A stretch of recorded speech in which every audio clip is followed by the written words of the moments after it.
Legal counsel ni Dominic Roque na Fernandez and Singson Law Office ay naglabas na ng pahayag kaugnay ng mga aligasyong ibinabato sa kanya ni Christy Fermin at Christy Fermin nagsalita na rin.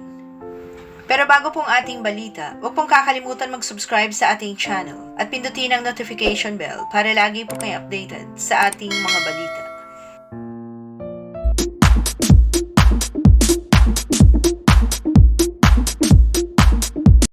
Kahapon Martes, February 20, ay naglabas na ng pahayag ang kampo ng aktor na si Dominic Roque kaugnay ng mga aligasyong ibinabato sa kanya ng kolumnistang si Christopher Min, kabilang na rito ang pahiwatig na may ugnayan si Dominic sa kapwa lalaki.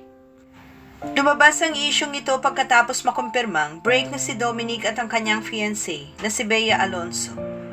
Ang naging pahayag ng aktor ay ilabas ng kanyang legal counsel na Fernandez and Singson Law Office at inilathala ng GMA News Online nito lamang Lunes, February 20.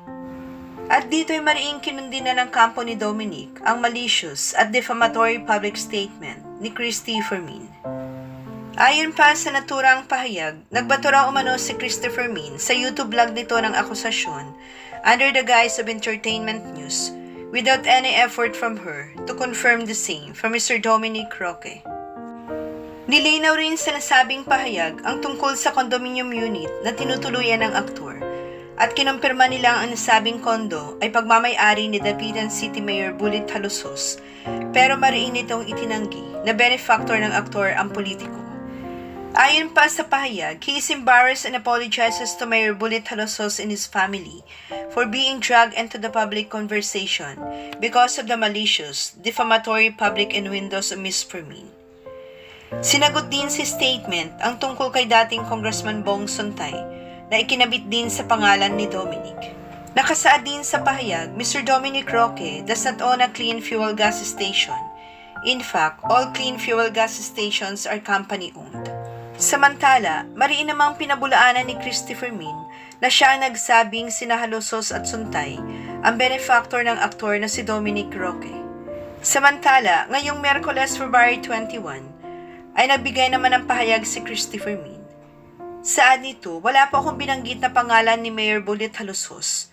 Wala po akong sinabing siya ay benefactor ni Dominic Roque. Maging kay Ginoong Bong Suntay, hindi ko rin po ginamit yung salitang benefactor. Ayon kay Christy, ibang vloggers na nagkabit ang salitang benefactor kina Halusos, Suntay at iba pang mga politiko. Saan nito, ibang vloggers po ang nagkabit ang salitang yon sa kanilang dalawa at iba pang mga politiko na nadawit ang pangalan dito, hindi po sa akin yon nagmula. Dagdag pa nito, pwede po niyang balikan ang lahat ng episodes ng Showbiz Now na at nitong mismong Christy Fermin. Ako po nagsasabi na ni minsan, hindi ko po binitawan ang pangalang Mayor Bullit Halusos. Minsan ko lang binanggit si Ginoong Bong Sontay, pero paglilinaw pa, nasaan po ang mali siya? Nasaan po ang paninirang puri sa ganyang kalagayan? Wala po akong nakikita. Labis daw ang pagtataka ni Christy Fermin dahil siya ang pinuntirya ng opisyal na pahayag na inilabas ng mga abogado ni Dominic, ang Fernandez and Singson Law Offices nito lamang Martes, February 20. Maraming salamat po sa inyong panunood. Huwag pong kalimutan mag-subscribe para sa iba pang showbiz updates. Kita-kita po tayo sa aking next video. Thank you.